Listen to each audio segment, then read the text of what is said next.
Christmas രാത്രിയിൽ ലോകം ആഘോഷങ്ങളിൽ മുഴുകിയിരിക്കെ ആഫ്രിക്കൻ വൻകരയിൽ കനത്ത വ്യോമാക്രമണത്തിന് ഉത്തരവിട്ട് American president Donald Trump.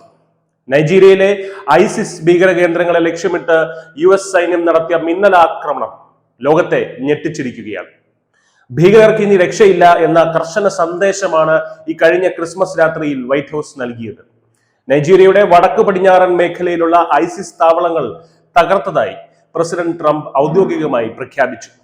Commander in chief എന്ന നിലയിൽ തന്റെ നേരിട്ടുള്ള ഉത്തരവനുസരിച്ചാണ് സൈന്യം നീങ്ങിയതെന്ന് അദ്ദേഹം ട്രൂത്ത് സോഷ്യൽ പ്ലാറ്റ്ഫോമിലൂടെ വ്യക്തമാക്കി. സൊക്കോട്ടോ സ്റ്റേറ്റിലെ ഭീകര ക്യാമ്പുകൾ ലക്ഷ്യമിട്ട് നടത്തിയ ഈ ഓപ്പറേഷനിൽ നിരവധി ഭീകരർ കൊല്ലപ്പെട്ടതായി അമേരിക്കൻ ആഫ്രിക്ക കമാൻഡ് സ്ഥിരീകരിച്ചു. നൈജീരിയൻ സർക്കാരുമായി ചേർന്ന് നടത്തിയ അതീവ രഹസ്യമായ ഈ നീക്കത്തെ പെർഫെക്റ്റ് ആക്രമണങ്ങൾ എന്നാണ് ട്രംപ് വിശേഷിപ്പിച്ചത്. വർഷങ്ങളായി നൈജീരിയയിൽ തുടരുന്ന ക്രിസ്ത്യൻ വംശഹത്യയ്ക്കും പള്ളികൾക്ക് നേരെയുള്ള ആക്രമണങ്ങൾക്കും അറുതി വരുത്താനാണ് ഈ സൈനിക നടപടി. ഐസിസ് പശ്ചിമാഫ്രിക്ക പ്രവിശ്യയും ബോക്കോ ഹറാം ഗ്രൂപ്പുകളും നിരപരാധികളെ ക്രൂരമായി കൊലപ്പെടുത്തുന്ന സാഹചര്യം നിലനിന്നിരുന്നു. ക്രിസ്മസ് ദിനത്തിൽ തന്നെ ഇത്തരമൊരു ആക്രമണത്തിന് ട്രംപ് ഉത്തരവിട്ടതിന് കാരണം ഇതാണ്.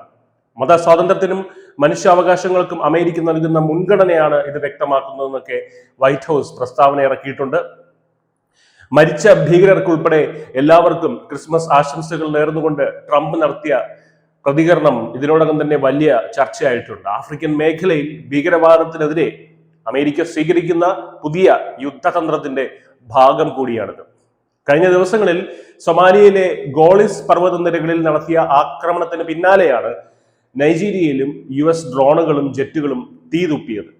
സിറിയയിൽ ഐസിസ് ബന്ധമുള്ള ഭീകരർ US സൈനികരെ വധിച്ച സംഭവത്തിന് പിന്നാലെ ലോകത്തിന്റെ ഏത് കോണിലായാലും ഭീകരരെ വേട്ടയാടുമെന്ന ട്രംപിന്റെ മുൻകാല നയങ്ങളിലേക്കുള്ള അല്ലെങ്കിൽ അമേരിക്കയുടെ മുൻകാല നയങ്ങളിലേക്കുള്ള തിരിച്ചുപോക്കാണിത്.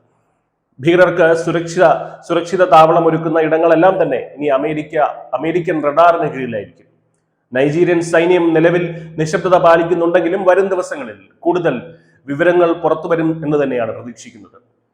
സിവിലിയൻ ആൾനാശത്തെക്കുറിച്ചുള്ള വിലയിരുത്തലുകൾ പുരോഗമിക്കുകയാണ്. ഭീകരതയ്ക്കെതിരെ ദയയില്ലാത്ത പോരാട്ടം തുടരുമെന്ന 47ാമത് അമേരിക്കൻ പ്രസിഡന്റിന്റെ ഈ നീക്കം ആഫ്രിക്കയിലെ രാഷ്ട്രീയ സാഹചര്യങ്ങളെ എങ്ങനെ സ്വാധീനിക്കുമെന്ന് വരും ദിവസങ്ങളിൽ നമുക്ക് കാണാം. News desk news India.